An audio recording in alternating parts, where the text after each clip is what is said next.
प्यारे बच्चों, मैं आपका teacher PD Yadav political science के लिए। बच्चों, हम बात कर रहे थे सीबीएसई द्वारा जारी किए गए प्रैक्टिस क्वेश्चन पेपर 1 के बारे में। आप स्क्रीन पर देख सकते हैं अभ्यास प्रश्न पत्र 1 प्रैक्टिस क्वेश्चन पेपर 1। और पिछले वीडियो क्लास में हमने क्वेश्चन नंबर 1 से लेकर 20 तक सोल्व कर लिया था। आज बात करेंगे क्वेश्चन नंबर 21 से लेकर 29 तक। इसमें मैप और कार्टून भी होंगे। तो बच्चों, आज का पहला क्वेश्चन है क्वेश्चन नंबर 21। देखते हैं इसे। क्वेश्चन है, स्वतंत्रता के समय देश को किन प्रमुख चुनौतियों का सामना करना पड़ा। ये क्वेश्चन है, किन प्रमुख चुनौतियों का सामना करना पड़ा देश को आज़ादी के समय। तो बच्चों, यह क्वेश्चन 2 अंक में है यहाँ है, लेकिन पेपर में कई बार 4 और 6 अंक में ये क्वेश्चन आता है। इसको पेपर में सोल्व करेंगे। देखते हैं कैसे। देश की पहली समस्या थी देश को एकता के सूत्र में बांधने की चुनौती। आज़ादी के समय देश विभिन्न राज्यों और 565 छोटे बड़े राजवाड़ों में बटा हुआ था। इन सबको एकीकृत करके राष्ट्र का रूप देना था। यह समस्या एक गंभीर समस्या थी। इसके लिए सरदार वल्लभ भाई पटेल ने काफ़ी मेहनत किया और उन्होंने देसी रियासतों को भारत में मिलाया। 552 देसी रियासतें भारत में शामिल हुई थीं और बाकी के रियासतें पाकिस्तान में शामिल हो गई थीं।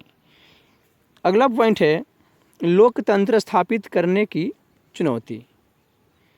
बच्चों, आज़ादी के बाद देश के तत्कालीन नेताओं ने देश में लोकतंत्र स्थापित करने की बात कही और यह फैसला देश के लिए उचित भी था, लेकिन यह एक चुनौती के रूप में था, क्योंकि उस समय तक लोकतंत्र केवल पश्चिमी देशों में सफल था, जहां धन की कमी नहीं थी और जहां शिक्षा की कमी भी नहीं थी।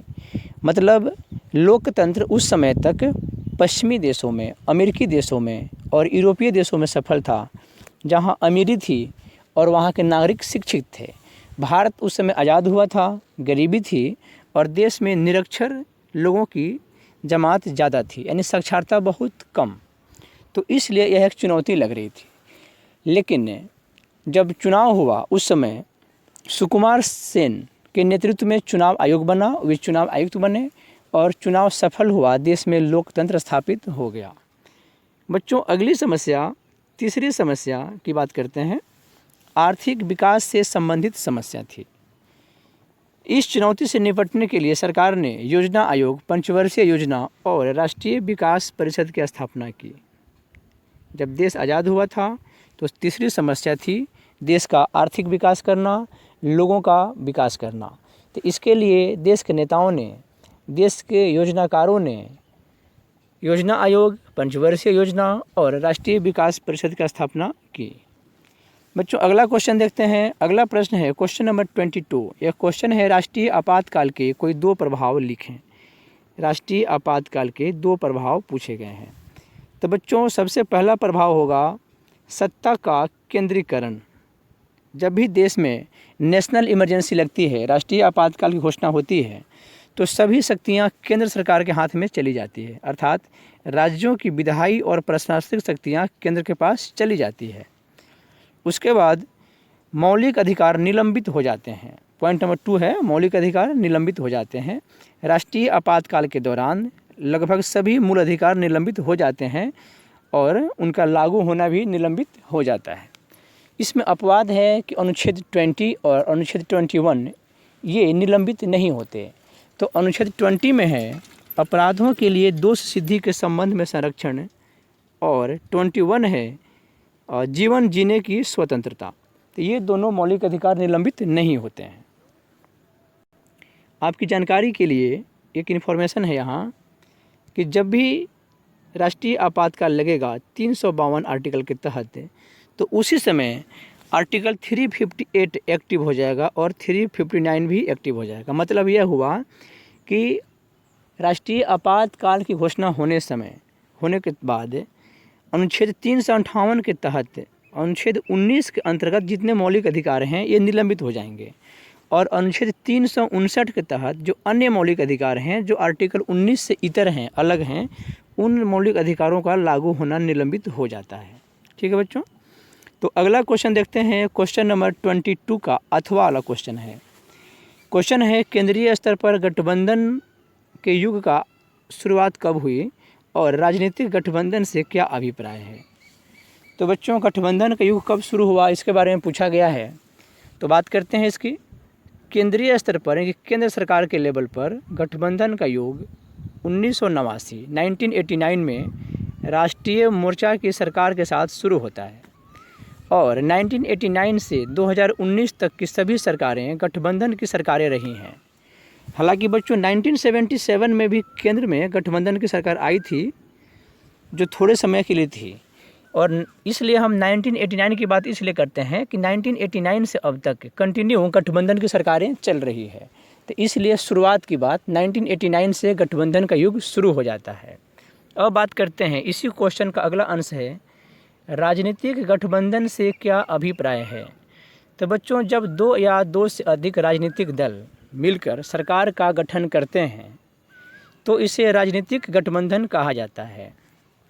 जब किसी दल को सरकार बनाने के लिए आवश्यक बहुमत प्राप्त नहीं होता तो दो या दो से अधिक राजनीतिक दल समझौता करते हैं, आपस में गठजोड़ करते हैं और आवश्यक बहुमत प्राप्त करते हैं और सरकार का गठन करते हैं, तो इसे राजनीतिक गठबंधन कहा जाता है। अगला क्वेश्चन है बच्चों, क्वेश्चन नंबर 23 क्वेश्चन कह रहा है, पढ़ते हैं क्वेश्चन को। क्वेश्चन है, स्वतंत्रता के शुरुआती दशकों के दौरान कांग्रेस पार्टी के प्रभुत्व के क्या कारण थे। कोई 4 कारण लिखिए। यानी कि आज़ादी के शुरुआती दशकों में कांग्रेस पार्टी के प्रभुत्व के कारण क्या थे, है ना। तो 4 कारण पूछे गए हैं। तो इस प्रभुत्व के कई कारण होंगे बच्चों। इसमें एक क्वेश्चन आता है छोटा सा, 1 अंक या 2 अंक का, कि कांग्रेस पार्टी के प्रभुत्व का दौर कब से कब तक था। तो आप लिखेंगे 1952 से लेकर 1967 तक कांग्रेस पार्टी के प्रभुत्व का दौर था। यानी कि पहला आम चुनाव, दूसरा आम चुनाव और तीसरा आम चुनाव, इस समय कांग्रेस पार्टी सभी राज्यों में, लगभग सभी राज्यों में सरकार बनाती रही, इसी और केंद्र में भी सरकार बनाती रही, इसलिए कहा गया है कांग्रेस पार्टी के प्रभुत्व का दौर। तो आइए क्वेश्चन का आंसर देखते हैं। शुरुआती दशकों में कांग्रेस पार्टी के वर्चस्व का जो दौर था उसके कारण क्या थे। तो पहला कारण बच्चों, लोकप्रिय और करिश्माई नेताओं की पार्टी। पंडित नेहरू जैसे नेता इस पार्टी के प्रमुख चेहरा थे। किस पार्टी के? कांग्रेस पार्टी के, है ना। उन्होंने संपूर्ण भारत में चुनाव अभियान का नेतृत्व किया था। वे बड़े ही आकर्षक और करिश्माई व्यक्तित्व के व्यक्ति थे, तो लोग उनके भाषण कला से, उनके व्यक्तित्व से आकर्षित होकर उनको वोट देते थे। तो एक कारण हो गया। अगला पॉइंट देखते हैं, स्वतंत्रता आंदोलन की विरासत। पॉइंट नंबर 2 है स्वतंत्रता आंदोलन की विरासत।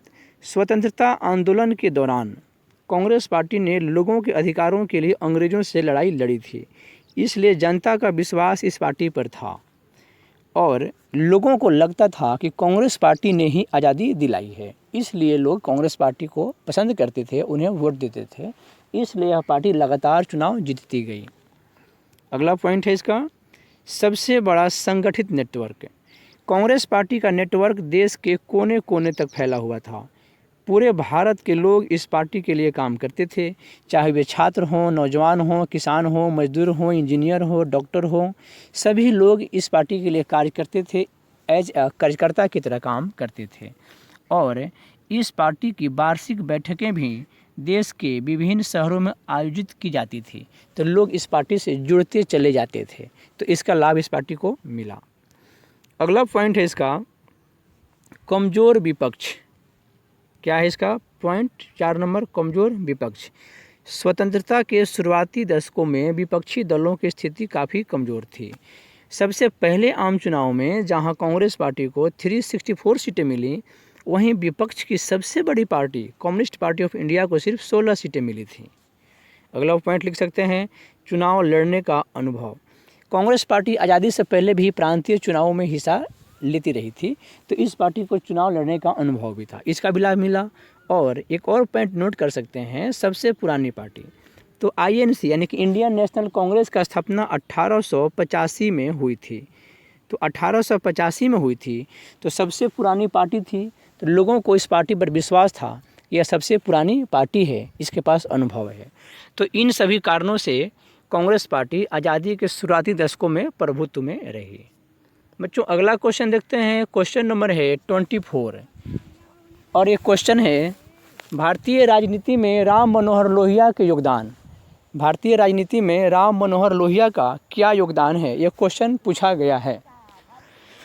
तो बच्चों इसका उत्तर बनेगा समाजवादी नेता राम मनोहर लोहिया का भारतीय राजनीति में निम्नलिखित योगदान है।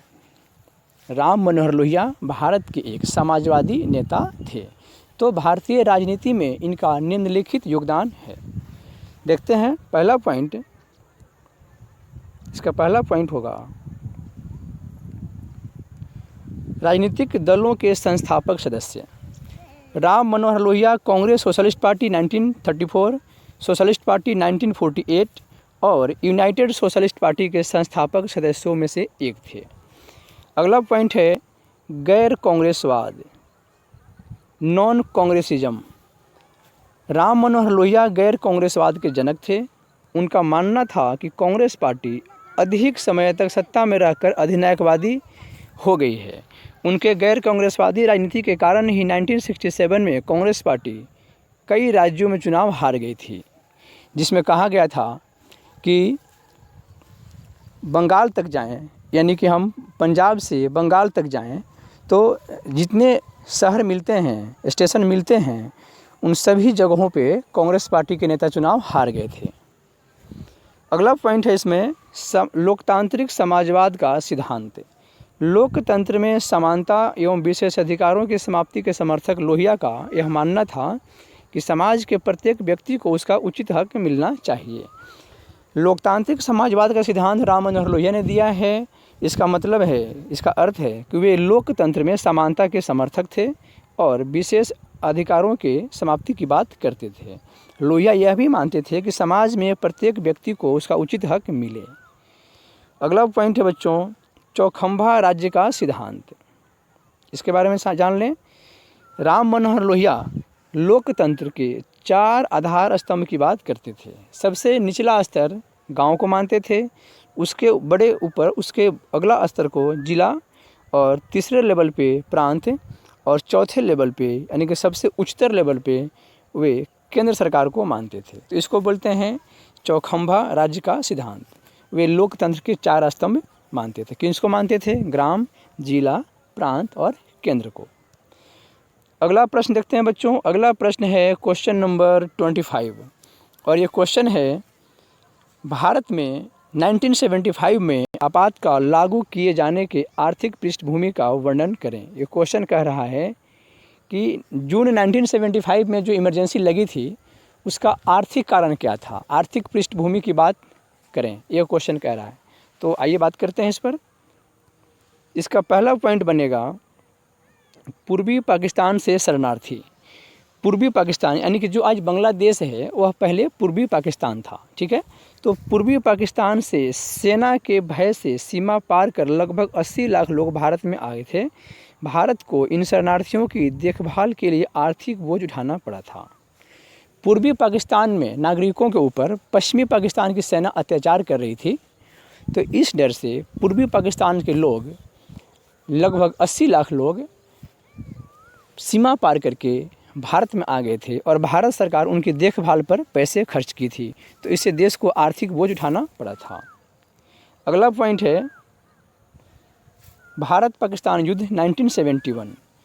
तो जो शरणार्थी आए थे भारत में, उसी दौरान जब भारत ने बांग्लादेश जो तत्कालीन अभी है फ़िलहाल उसमें पूर्वी पाकिस्तान था, भारत ने पाकिस्तान से अपने नागरिकों को नहीं आने देने की बात कही, सीमा पार नहीं करने की राय दी।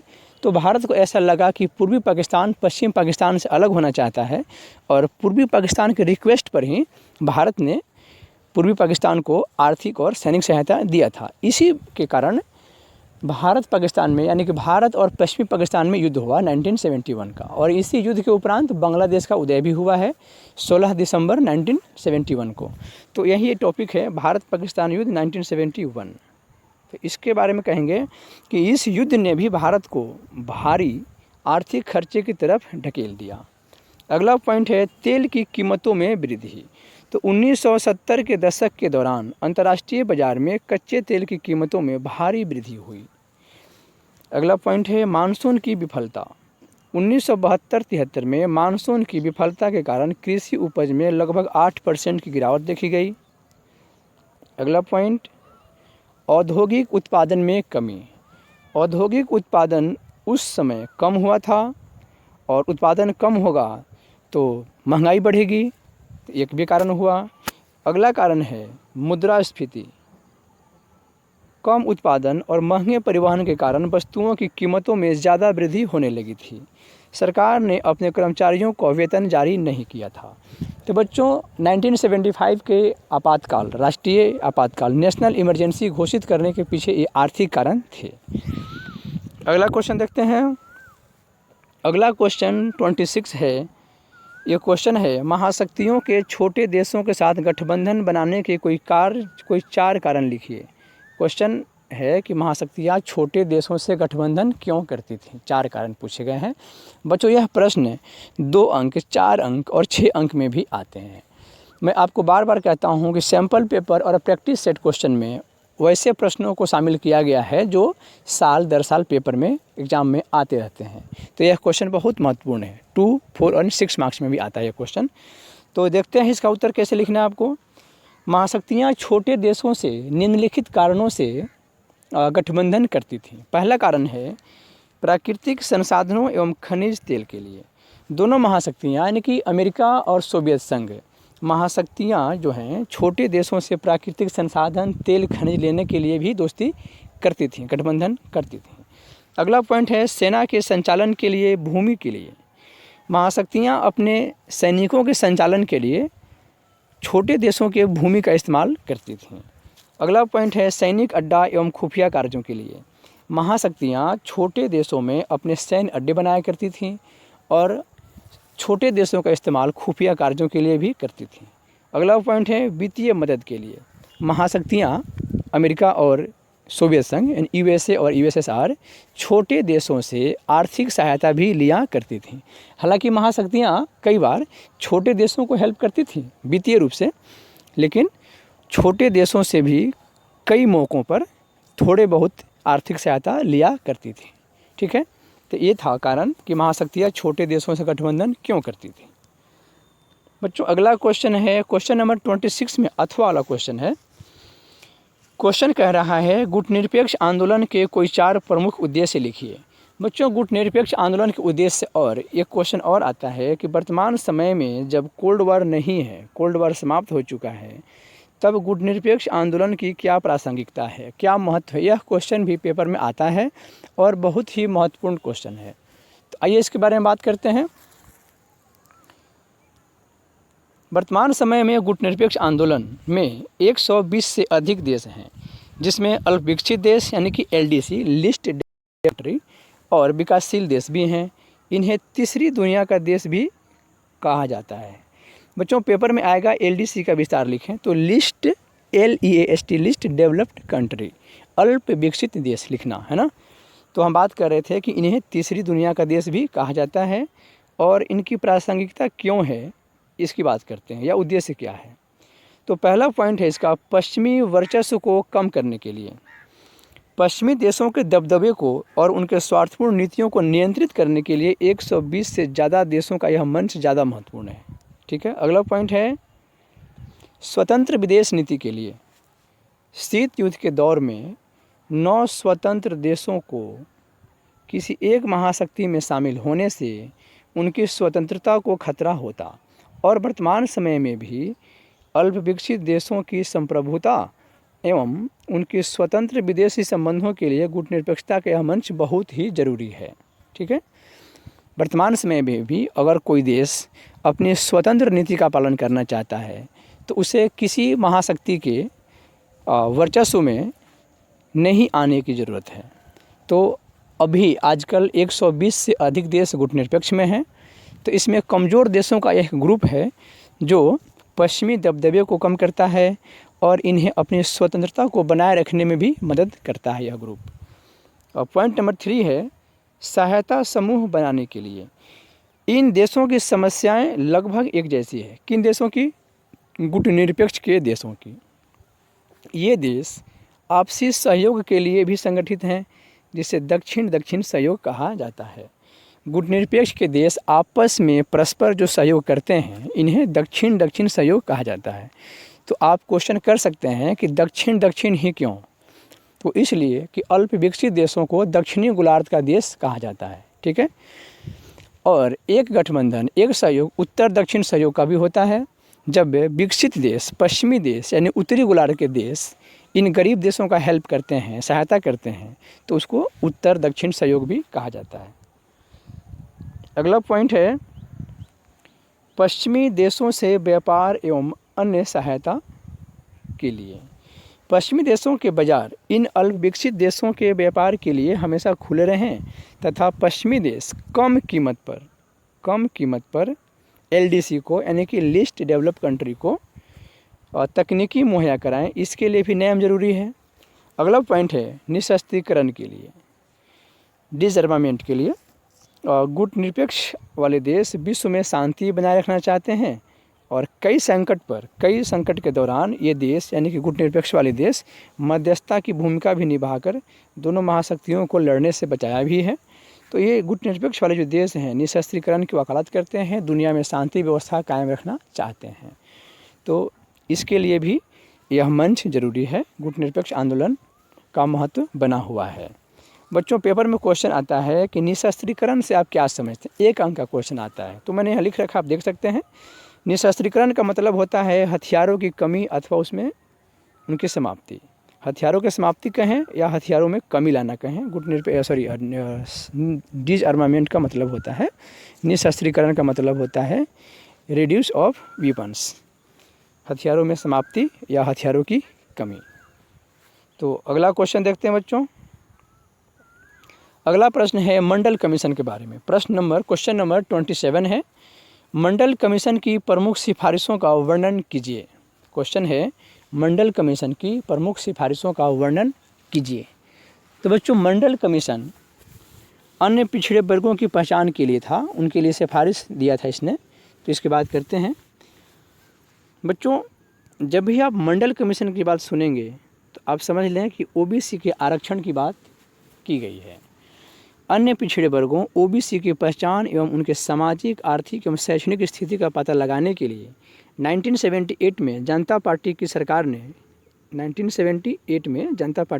ने बिहार के पूर्व CM एवं समाजवादी नेता बिंदेश्वरी प्रसाद मंडल यानी कि BP मंडल की अध्यक्षता में अन्य पिछड़ा वर्ग आयोग की स्थापना की। इसलिए इस आयोग को मंडल आयोग कहा जाता है, ठीक है। आयोग ने अपनी रिपोर्ट में देश की कुल जनसंख्या में 52% आबादी OBC की बताई थी और 3743 जातियों की पहचान की थी जो अन्य पिछड़ा वर्ग के अंतर्गत आते हैं। तो उन्होंने जातियों की पहचान करने के लिए क्या मापदंड अपनाया होगा? तो उन्होंने देखा कि ये जातियाँ शिक्षा के क्षेत्र में, समाज में और आर्थिक दृष्टिकोण से पिछड़े हुए हैं। तो उन्हें लगा कि ये पिछड़े हुए लोग हैं और इनकी संख्या बताई 3743।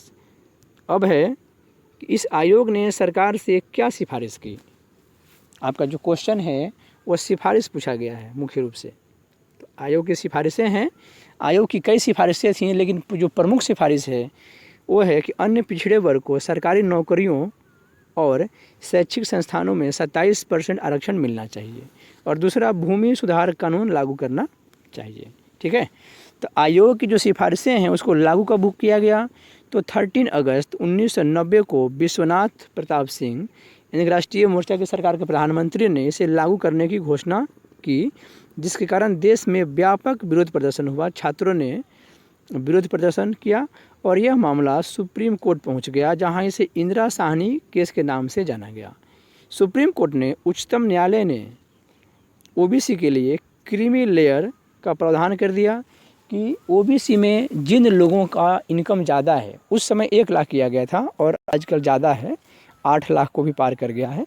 तो जिन लोगों की इनकम ज़्यादा है उन्हें 27% आरक्षण नहीं मिलेगा और सुप्रीम कोर्ट ने इसे 16 नवंबर 1992 को लागू करने का आदेश दे दिया। तो 1993 से मंडल कमीशन लागू है और OBC वर्ग को, अदर बैकवर्ड क्लास को सरकारी नौकरियों और शैक्षिक संस्थानों में 27% आरक्षण मिलता है। अगला प्रश्न है क्वेश्चन नंबर 27 का 8वां नंबर क्वेश्चन है। यह क्वेश्चन है यूपीए और एनडीए के विषय में आप क्या जानते हैं। यूपीए और एनडीए के विषय में आप क्या जानते हैं।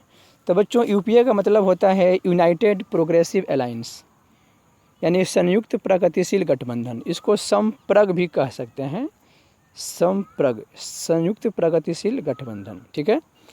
तो भारत में 2004 के आम चुनाव के बाद यह गठबंधन कांग्रेस पार्टी के नेतृत्व में बना। केंद्र में 2004 से लेकर 2009 तक यूपीए फर्स्ट रहा और 2009 से लेकर 2014 तक यूपीए सेकंड की सरकार रही है।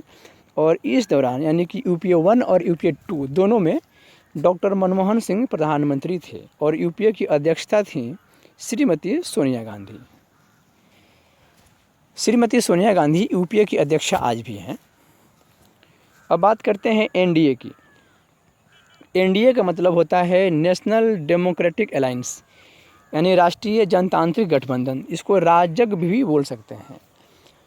राजग की स्थापना, इनकी एनडीए की स्थापना 1998 में हुई है। इसके संयोजक शरद यादव थे। हालांकि शरद यादव इस समय एनडीए का हिस्सा नहीं है, अब ये एनडीए में नहीं है। अब बात करते हैं एनडीए फर्स्ट। एनडीए फर्स्ट 1998 से लेकर 1999 तक, एनडीए सेकंड 1999 से 2004 तक, और एनडीए 1 और 2 के समय प्रधानमंत्री अटल बिहारी वाजपेयी थे। अब बात करते हैं एनडीए 3। एनडीए 3 2014 से लेकर 2019 तक और एनडीए 4 2019 से लेकर 2024 तक रहेगी। और एनडीए 3-4 में जो प्रधानमंत्री हैं नरेंद्र मोदी जी हैं। एनडीए के वर्तमान अध्यक्ष अमित शाह जी हैं, जो देश के गृह मंत्री भी हैं। और वर्तमान में एनडीए की सरकार देश के 16 राज्यों में है और केंद्र में इनकी सरकार है। अगला क्वेश्चन है मैप बेस पर क्वेश्चन। नेक्स्ट है 28 नंबर क्वेश्चन। तो पहला क्वेश्चन है इसका, सरदार पटेल का गृह राज्य।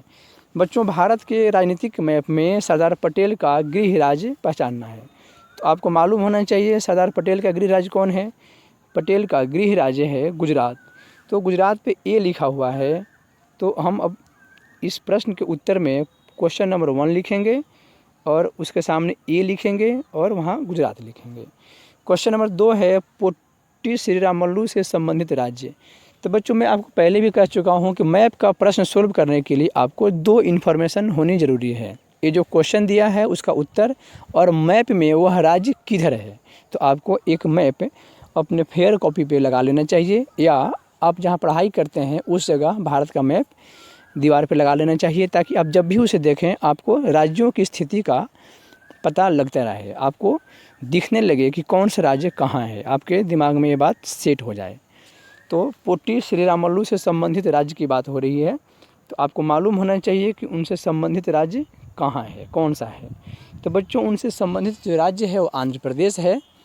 आपको मालूम होना चाहिए कि आंध्र प्रदेश की मांग के लिए उन्होंने फास्टिंग की थी और 56 दिनों बाद उनकी मृत्यु हो गई थी। तो आंध्र प्रदेश यहाँ से नीचे है और यहाँ सी लिखा हुआ है।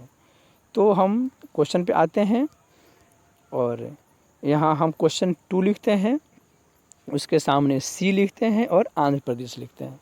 क्वेश्चन नंबर 3 है, वह राज्य जहाँ का शासक बोधि चंद्र सिंह थे। तो बच्चों, बोधि चंद्र सिंह मणिपुर के शासक थे।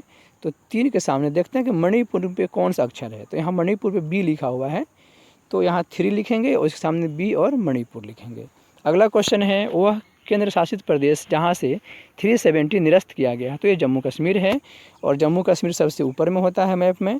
तो यहाँ ई लिखा हुआ है, तो यहाँ 4 लिखेंगे। क्वेश्चन नंबर 4, उसका उत्तर ई है और राज्य का नाम जम्मू कश्मीर है। क्वेश्चन नंबर 5 देखते हैं। यह क्वेश्चन है 1947 में भारत पाकिस्तान के विभाजन से प्रभावित हुआ राज्य। तो बच्चों, ये राज्य है, 2 राज्य हैं, बंगाल और पंजाब। तो मैप में देखते हैं किसको इंगित किया गया है। बच्चों, मैप में बंगाल पर कुछ इंगित नहीं किया गया है, बल्कि पंजाब पर डी लिखा हुआ है। तो हमने यहाँ क्वेश्चन नंबर 5 लिखा, 5 के सामने डी लिखा और पंजाब लिख दिया। ठीक है बच्चों। अब अगला क्वेश्चन देखते हैं।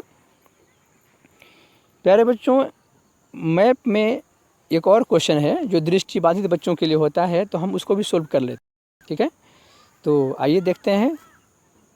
पहला क्वेश्चन है, वह स्थान जहां 1920 में कांग्रेस का अधिवेशन हुआ। तो नागपुर में 1920 में कांग्रेस का अधिवेशन हुआ था। यह वही नागपुर का अधिवेशन है जहां कांग्रेस पार्टी ने यह वादा किया था कि आज़ादी के बाद राज्यों का पुनर्गठन भाषा के आधार पर होगा। तो ये नागपुर है इसका सही उत्तर।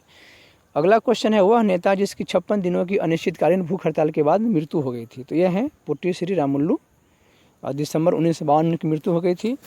क्वेश्चन नंबर 3 है, निजाम से संबंधित राज्य। निजाम यानी मीर उस्मान अली, तो हैदराबाद। ऑपरेशन पोलो के द्वारा हैदराबाद को भारत में शामिल कराया गया था। अगला क्वेश्चन, तेलंगाना राज्य का उदय किस वर्ष हुआ है। तो ये हुआ है 2014 में 2 जून को। और नेक्स्ट क्वेश्चन है, राज्य पुनर्गठन अधिनियम को कब लागू किया गया। तो 1956 में अधिनियम बना है ये। और SRC यानी कि स्टेट रीऑर्गेनाइजेशन कमीशन के अध्यक्ष थे फजल अली, और इसका गठन हुआ था 1953 में। बच्चों बात करते हैं क्वेश्चन नंबर 29 जो कार्टून बेस पर है।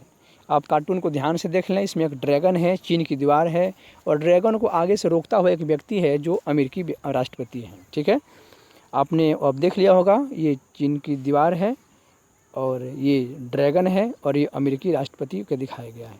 आइए क्वेश्चन देखते हैं। क्वेश्चन है, पहला क्वेश्चन, इस कार्टून में दर्शाया गया भाग कौन सा भाग चीन से संबंधित है। तो चीन की दीवार और उसका जो चेहरा है ड्रैगन वाला, ये चीन से संबंधित है। क्वेश्चन नंबर 2 है, कार्टून के आधार पर चीन की शक्ति का आकलन कीजिए। तो कार्टून में दिखाया गया है कि चीन की दीवार और ड्रैगन तेज़ी से आगे बढ़ता हुआ दिखाया गया है। तो ये चीन के आर्थिक विकास को डिनोट करता है। और हम देखते हैं कि दुनिया की किसी भी क्षेत्र में कोई बड़ी कंपनी है तो 3 कंपनियों में से 2 अथवा 1 कंपनी चीन की है। तो चीन की शक्ति को इंगित कराया गया है और चीन के आर्थिक विकास के रफ्तार को भी इंगित कराया गया है। और क्वेश्चन नंबर 3 देखते हैं इसका। क्वेश्चन नंबर 3 कार्टून का क्वेश्चन है, चीन विश्व की अगली महाशक्ति हो सकता है। इस कथन को 2 तर्क देकर न्यायोचित ठहराइए। मतलब चीन अगली महाशक्ति होगा, इसके लिए तर्क दें। तो हमने पहला तर्क दिया है कि चीन प्रत्यक्ष विदेशी निवेश के लिए सबसे अधिक महत्वपूर्ण देश बना हुआ है। और दूसरा पॉइंट दिया है 2001 में WTO में यानी कि वर्ल्ड ट्रेड ऑर्गेनाइजेशन, विश्व व्यापार संगठन में जब से चीन को प्रवेश मिली है तब से उसके विकास दर में बढ़ोतरी हुई है। तो इन दोनों तर्कों से लगता है कि 2040 तक चीन अमेरिका को पीछे छोड़कर महाशक्ति बन सकता है। ठीक है, तो इसमें एक और क्वेश्चन है बच्चों दृष्टिबाधित छात्रों के लिए। क्वेश्चन नंबर 29 में ही देखते हैं क्या है ये। पहला क्वेश्चन है 29 का, सार्क का पूर्ण रूप लिखें। तो south Asia association for regional cooperation. अगला है, सार्क के किन्हीं 4 सदस्यों के नाम लिखें। बच्चों सार्क में 8 देश हैं और हमने इसके लिए लिखा था अपनी MBBS। आप यहाँ देख लें, A फॉर अफगानिस्तान, P से Pakistan, N for Nepal, I से इंडिया, M से मालदीव और B से भूटान, फिर B से बांग्लादेश और S पर श्रीलंका। तो 8 देश हैं सार्क में, आप किसी भी 4 का नाम लिख सकते हैं। और क्वेश्चन नंबर 3 है 29.3, सार्क के 2 उद्देश्य लिखिए। तो सार्क के उद्देश्य हैं लोगों का जीवन स्तर अच्छा करना, यानी दक्षिण एशियाई देशों के लोगों के जीवन स्तर को अच्छा करना, सामाजिक सांस्कृतिक आर्थिक विकास करना। बच्चों ये था सेकंड वीडियो इस प्रैक्टिस क्वेश्चन पेपर 1 का, जिसमें हमने क्वेश्चन 21 से लेकर 29 तक कर लिया है। और प्रैक्टिस सेट 1 का 6 अंक वाला क्वेश्चन अगला वीडियो में आपको कल मिलेगा। ठीक है बच्चों, थैंक यू।